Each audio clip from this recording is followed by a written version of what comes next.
Hello and welcome to the Workshop Chronicles, the podcast where we talk about cars, driving, and everything in between. Today we are diving into a topic that many migrants can relate to: the process of getting your UK driver's license. You've been driving in your home country for years, feeling confident behind the steering wheel, and you move to the UK and suddenly you are back to square one.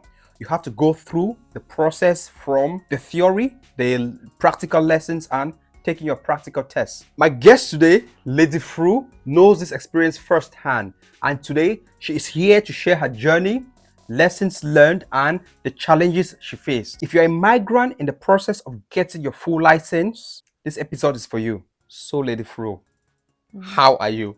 Thank you. It's true. Guys, it's Fru. Grandma calls her Fru. She won't come and change the narratives. How are you? I'm fine, thank you. Good. Okay. You are a digital medicine clinical nurse specialist. Yep. Quite a name, right? Why all these words together? Couldn't it just be simple digital nurse? Well, that's going to be a story for another day. I propose we stick to cars Yeah? today. Yes. Okay. Not to have headache. Probably leave this to the medical professionals then. Yep. All right, today we're here to talk about Can you tell me how your experience was driving in Cameroon?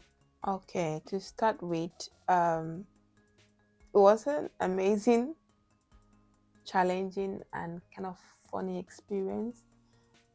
Reason being that, a good number of what we're taught were theoretically, but it was never practical because the good roads were not available. I would say I did more of my learning here in the UK than in Cameroon. Yeah. Okay, so how has the process broken down into? Is it similar to if you have a theory and you have to also do a practical? Yes, exactly. Theory and practical. So the theory, where is the theory conducted? Well, I did my theory. There was one school around Bastos where a lot of us sat and took the test. It's in the classroom. It was in the classroom. Classroom, And okay. it was in French and English. All Yeah, right. So, yeah, because I'm a Cameroonian. Yeah. Okay, yeah, guys, she's Cameroonian. Yeah. All right, then the practical was The on the road. practical was on the road with some random instructor that I met that day. It was just one few ride around, and I was told Okay. I passed. That was it. That was it. But you know the thing, right? You learn in the job. So, but I passed that day. All right. Mm-hmm. So when you moved to the UK, did you expect going through the entire process like you did? No, not really. I really thought maybe having a bit of experience driving back home will maybe give me an upper hand. However, I don't regret it because, like I said, everything here is different from driving back home. So it does make sense having to start all over. Yeah. Okay. Now, why do you think there's that difference? Or does that difference help with how safe drivers here are compared to drivers in Cameroon? Okay, so to start with, driving in Cameroon has its own challenges, and that in the UK has its own challenges. But I think back home, one is, as a student, one is not prepared for those challenges because you've got people driving, you've got pedestrians Motorbikes, okay. you've got pedestrians to look after, and then you've got other taxi or driving people around. But in the UK, you just have just few cars. But one thing I like with the UK is they prepare you for the worst. What do you mean? What I mean by is, they tell you that you watch out for your left and your right when you're turning out in case there are any motorbike. But the truth is, how many times do you see this motorbike? Not often compared to back home. And then obviously there are a lot of roundabouts which can be ridiculously annoying. But with experience, you get along and get away and get so much confident driving around with getting yourself the right exit and it's just normal for you to make errors and get back on your feet. Okay. Well, what was the challenging part adapting from that Cameroon style of driving to the UK system? The challenging part. The challenging part was, I would say, is the roundabout. Honestly, the roundabout were messing me up. Okay. Having to stay in my lane, knowing the right lane to be when approaching the roundabout And was challenging. was that due to the fact that you had not done so many roundabouts? Yes, and Okay. because the roads in Cameroon did not have a lot of lanes, Mm. and I don't think we were properly taught how to drive in Cameroon. You know, like with lanes. Yeah.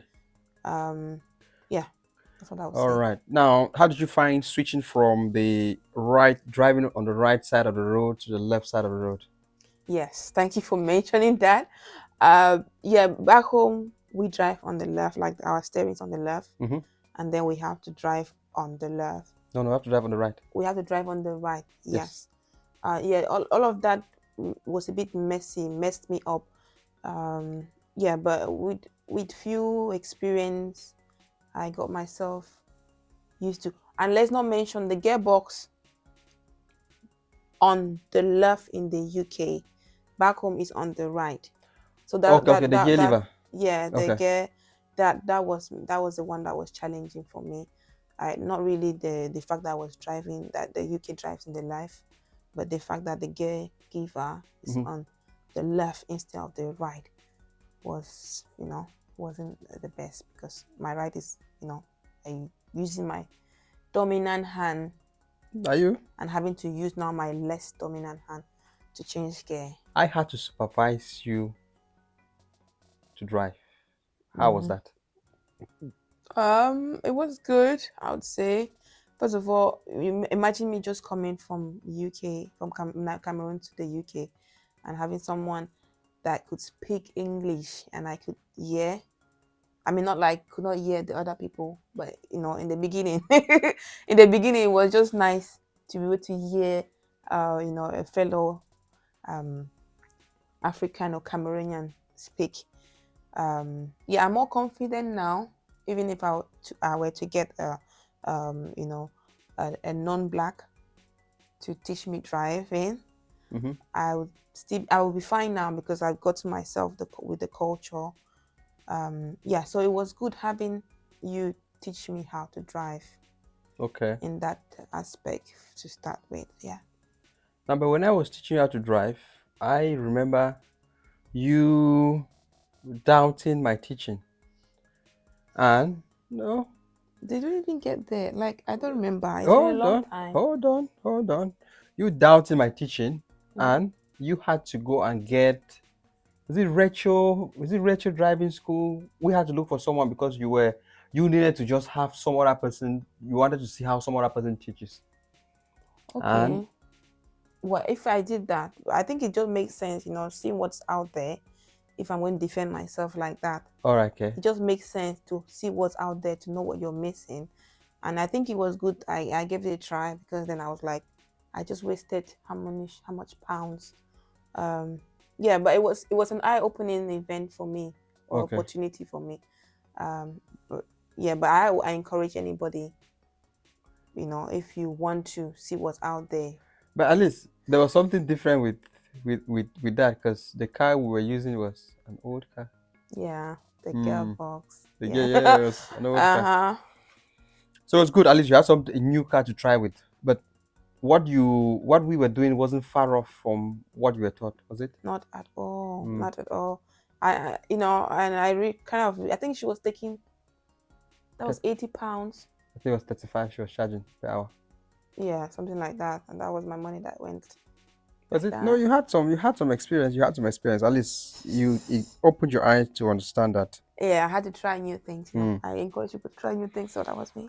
Now, are you saying, so what would be a recommendation for those going through the same process of getting their license?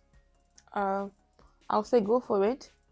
When you say go for it, are you talking for them to Get their drive. So I'm trying to tailor this question down to how you went through yours, where you had family supervise you Mm-hmm. for you to go and take your test. Yep. Will you recommend the same thing? I will. However, it depends on the individual. Um, yeah, and it depends on the individual and if people have time. You had time, we both had time, and we both had to sacrifice certain things. It might not be the case for another person, but having a family member do it for you um, is a way of saving income, like saving finance. Yeah, and I think it's a thing we do if you're not able to afford. All right. In would you still recommend them to still get a professional? Yes, I will. Okay. Yeah, I will, because what, as a professional has experience training people to pass the test, Mm-hmm. but someone that is not a professional probably will not be taking you to the right route that examiners take students to. A family member probably will not know what has changed, the updates, Mm-hmm. the new guidelines that are in place. So having a professional that has seen it all is it's a good way to go, and we're very sure that one will pass if you get a professional. So yeah, I get what you mean. Yes. So there are certain details that the family member or friend supervisor you might miss out. Yeah, That professional will probably point you towards the right direction. And exactly. And then not only that, we're used to, if with bad habits, you can easily stick to the bad habits when you're driving. So a family member would gradually be transferring those bad habits to you, and that is you going for your driving exams with this bad habit, and you might be failing and not understanding why you're failing. Yeah, meanwhile, if let's say you started with the family member and then gradually went to see what's out there with another professional, then that's when the professional now will be marking out those things that you're doing wrong. So yeah, you could start with with your family member, but I think you need to have a professional go through the driving with you. It's not once, many times, just so you're doing the right thing and bad habits are eliminated. anyway, we're quite fortunate that we had a car that we could train with. Right. Now, not everyone will be in that same place that they have a car they could train with.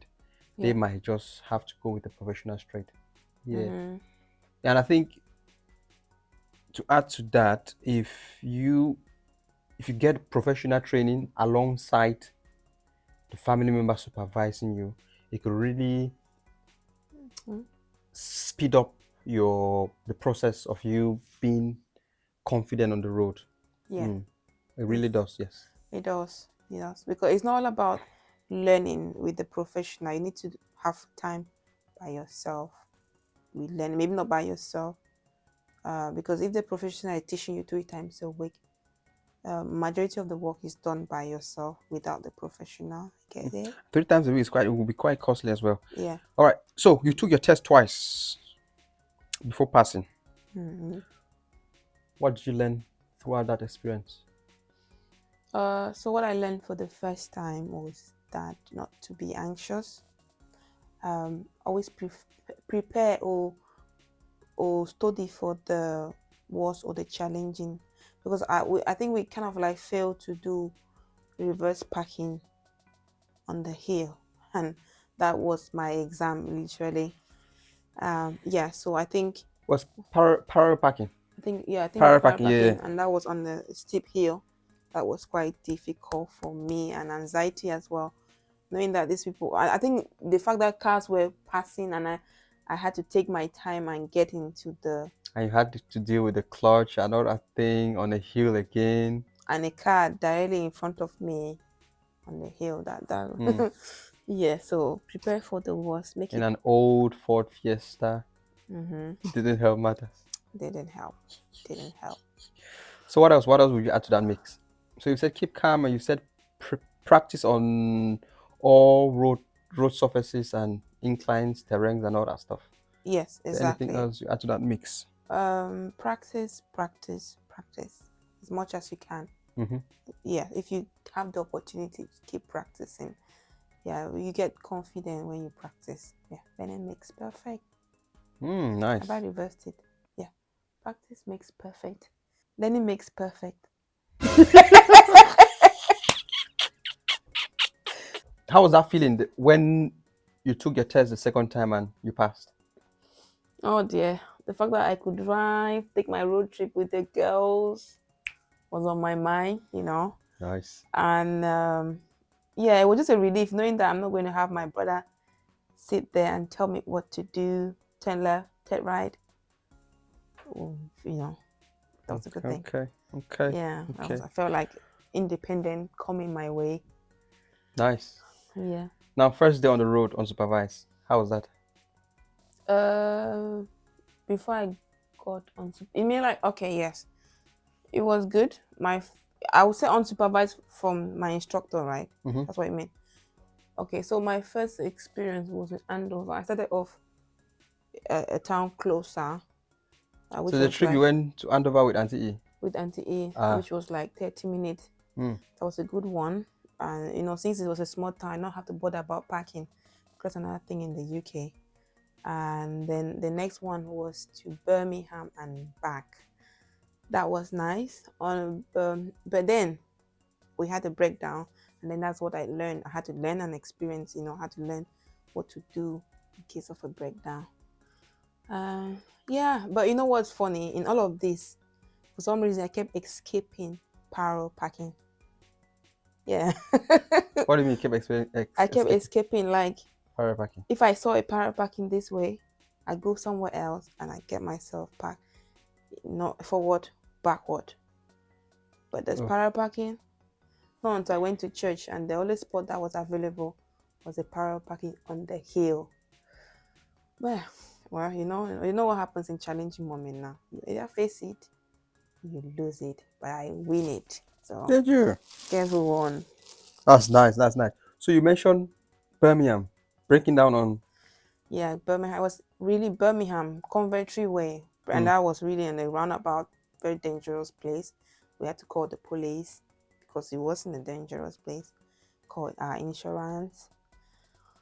Yeah, it was experience.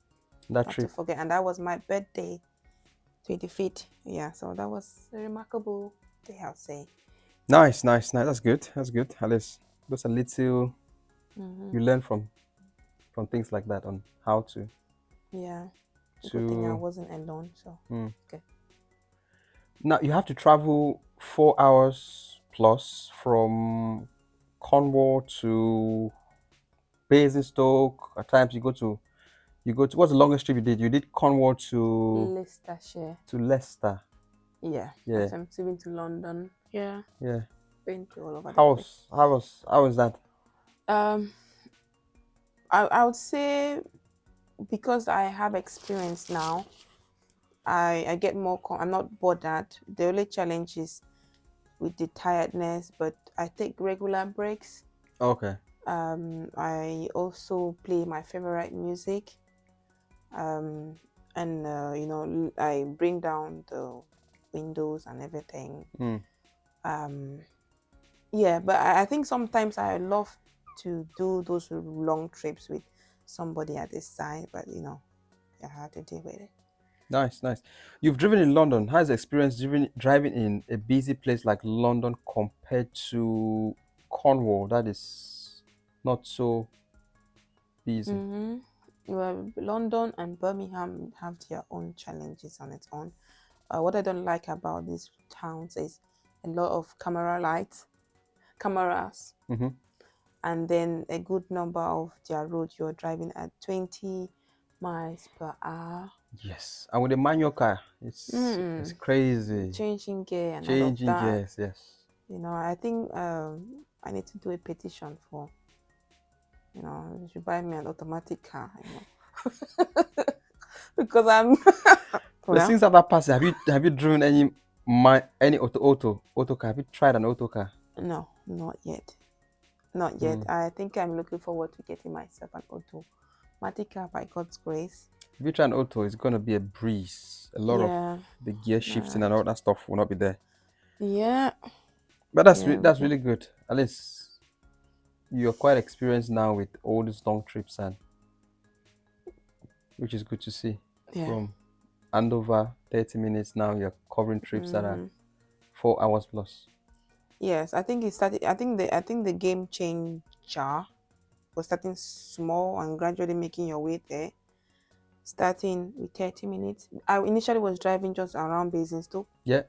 and then gradually went to Andover, and then gradually made my way now to Birmingham. And all of this I was doing with somebody, maybe not my instructor, but just somebody at the side, to help. And yeah, and then eventually you can just drive everywhere now, to France, anywhere, and you should be fine.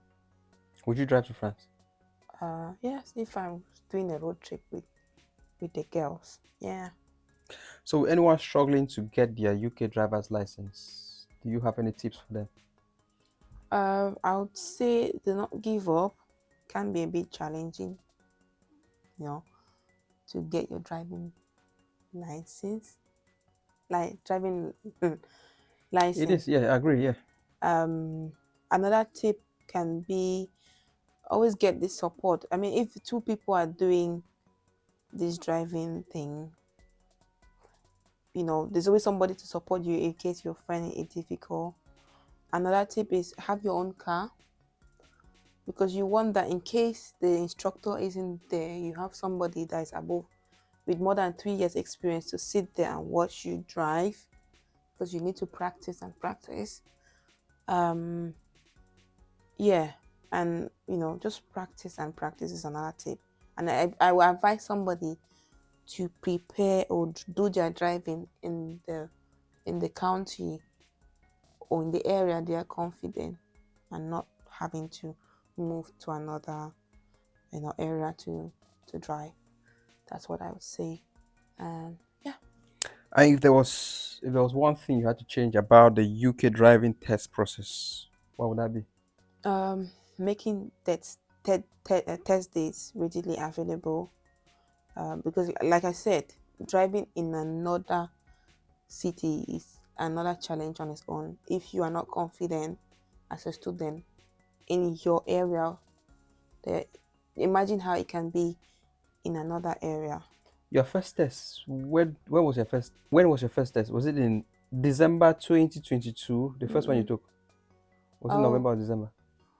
I'm not quite sure, but I'll say it's around that time, 2022 or early 2023. Okay. And you took the second one In August August. 2023. Yeah. How easy was it to find a test date? Oh, was not easy. I think we had to book in Winchester. Did we? Yeah, we booked in Winchester, and then gradually found a date. We kept checking and found a date in Basingstoke, and Oh, I then I see. had to do Oh those yes, stuff. we had to do the 6 a.m. login at 6 a.m. to Yes, find the test date. Yeah, yes, I it know. was easy back then. All right. It was easy back then. Mm-hmm. Now it's a nightmare. I was Mm-hmm. speaking with someone. Now she said she jumped on that queue. She was number 17,000 on that queue.